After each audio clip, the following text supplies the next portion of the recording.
So really pleased to welcome our next guest for an expert presentation with the focus on China. Ladies and gentlemen, from Shanghai Metals Market Research, please welcome Shirley Wang. Thank you, Shirley. Thank you. Hello. Good morning, ladies and gentlemen. This is Shirley Wang from Shanghai Metals Market. It's my honor to be here today to give my speech. And I'm very honored to be invited from the Cobalt Institute. Thank you. Today I'm here not stand for Shanghai Metals Market. I stand for the cobalt supply chain, or the producers and the downstreams who are using cobalt. Hope my speech can give you something new.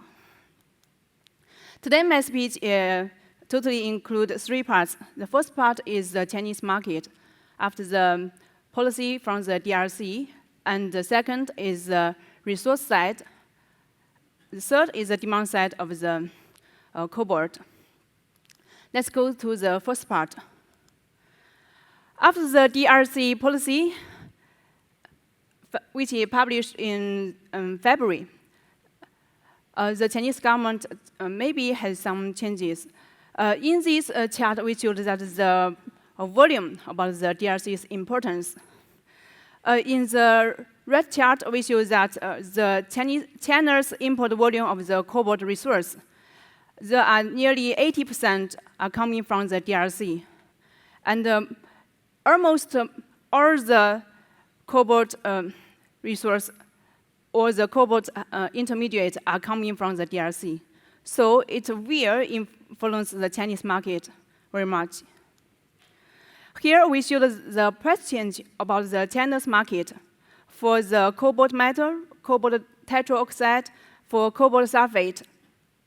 What's more, for the FOB price about the refined cobalt, and for the cobalt hydroxide, the price increased a lot for all the cobalt-related products. And in the red, we showed that the profit change in China's market. For the cobalt sulfate, the companies began to earn money. And for the cobalt tetroxide too, for the cobalt metal, we can see here the profit decreased a lot because a lot of inventories in China. Here we showed the recycled part. This is an important part I want to share with you. In the left chart, we showed that the operation rate in China's recycled market, especially for the cobalt sulfate. In 2022, we can see that the operation rate is around 30%. But in 2024, the operation decreased to less 20% because the lower cobalt sulfate price. And we estimate that this year and the year and 2026, the operation rate will increase in a normal status. In red, we showed the profit for the producers, which use the black mass.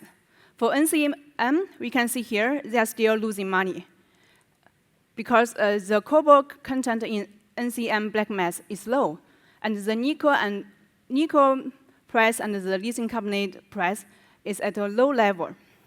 So the producers don't earn money currently. But for the LCO, the companies began to earn money because the cobalt content is very high and the cobalt price increased a lot. So in the recycled part, we think there are big elasticity for the supply.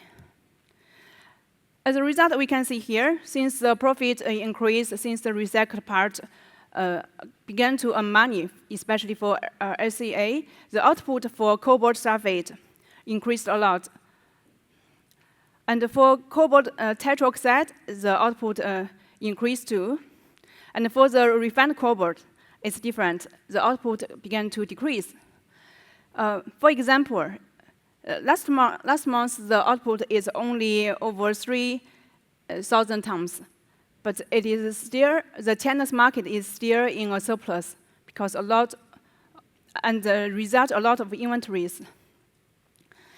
And in the red chart, we show that the cumulative balance or the cumulative stock in China.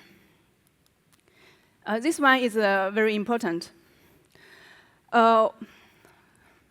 We should hear for all the cobalt-related sectors. There are some different inventory levels. For the feedstock and for smelting, for PCAM, CAM, and battery cells. Firstly, for the feedstock, especially for cobalt intermediate, we should hear 2 or 3 months inventories were outside DRC and outside China. In China, for the upstreams, they have normally 1 month's inventory, and for the downstreams, it's different a lot. It's different. For large-scale producers, especially for the PCAMs, their inventory level can be held to 6 months. It's different. The range maybe is 2 to 6 months inventories. But for some small-sized producers, their inventories are low. For some producers, the inventory level as low as half a month. So for this part, if they want to keep in their production, they need to buy the feedstock in a high price, and maybe they want money. But for the small and medium-sized producers, their product proportion is not that high. And for the recycled part, the inventory level is normal. It's 0.8 to 1 month. But for this part, it will change when the price changes. For the smelting side, the inventory is much lower than the feedstock, but they are at the normal level for now. For the PCAM and CAN, the inventory level is lower, 0.2 to 0.5, because they have the long-term contract, so they don't need to buy a lot of inventories in their factories. And for the battery cells, the inventory is higher than the PCAM and CAM. Inventory level is 1 to 2 months. So the China's market is influenced by the supply, especially for the resources from the primary side and from the recycled side. Firstly, we will go to the primary part. It is very important to talk about the DRC policy, because China's market have very high concern about this. Firstly, I think we need to understand the main purpose for the DRC government to publish their policy. In my opinion, there are 2 concerns for the government. Firstly, I think in the short term, they need to increase their income, especially for the government.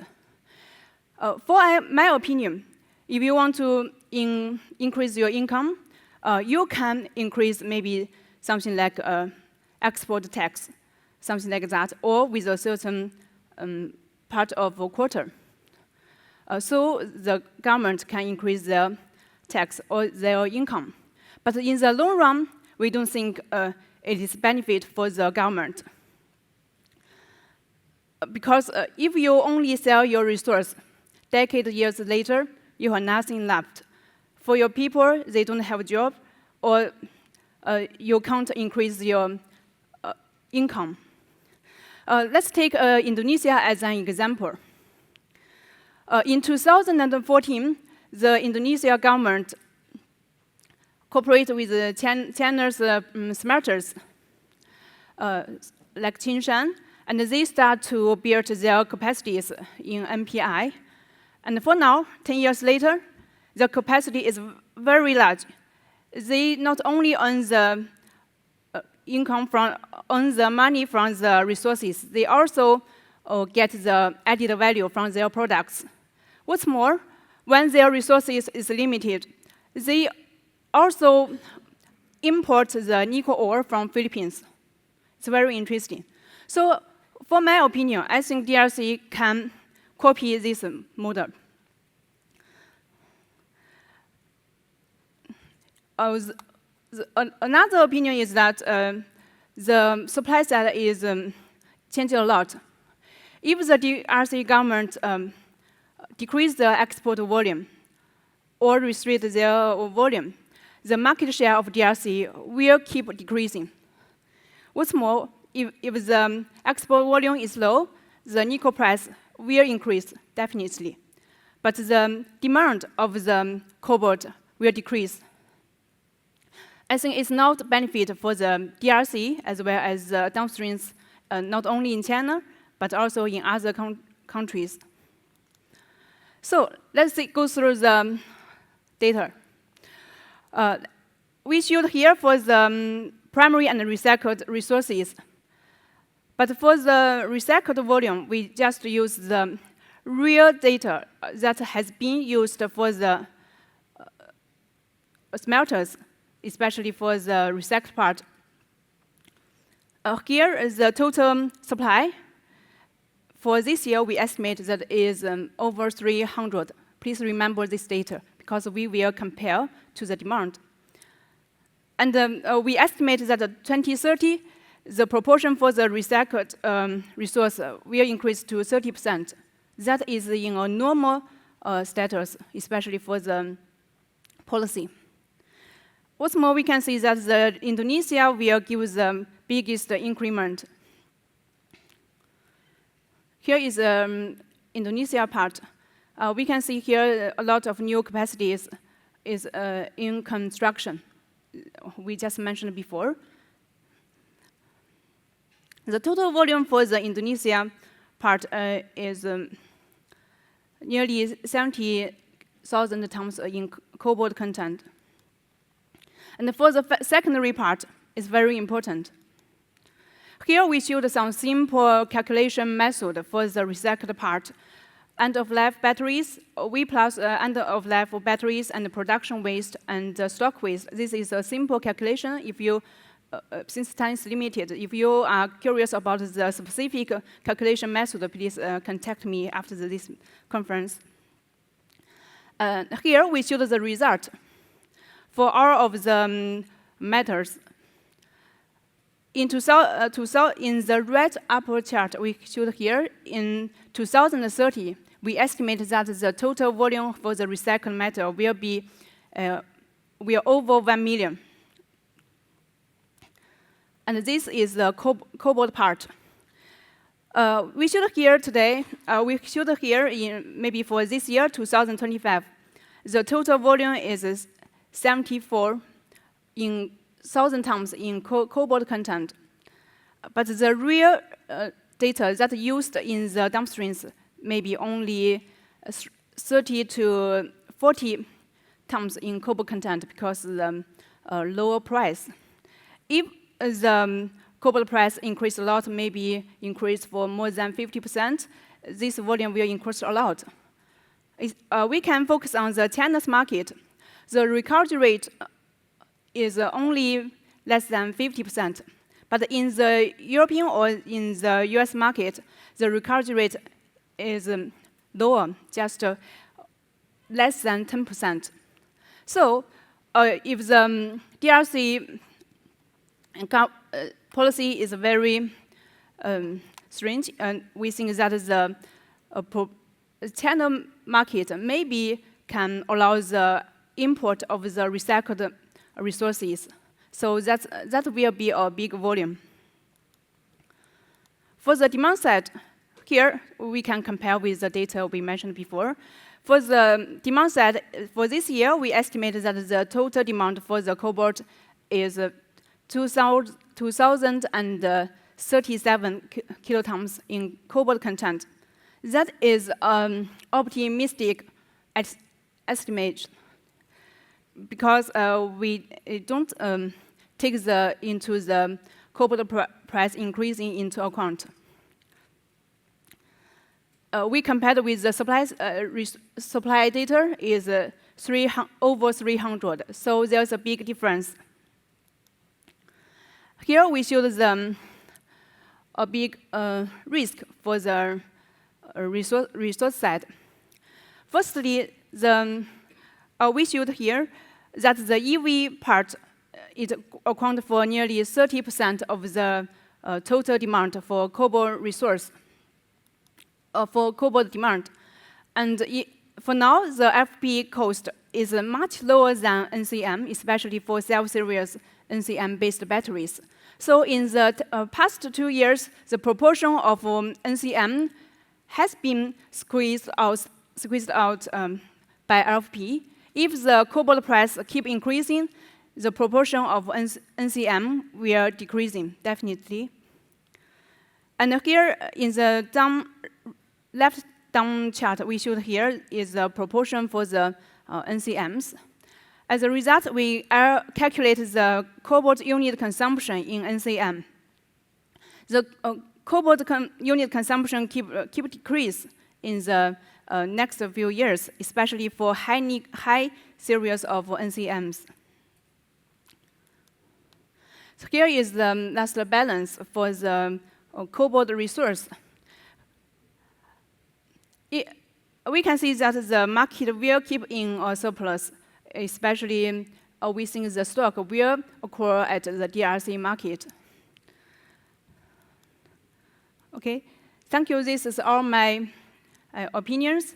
And for the Chinese market, yes, the price was increasing, and for the supply side, the volume is very large. And for the demand side, we think there are some risks if the price keep going up and the market share will decrease, especially for the EV.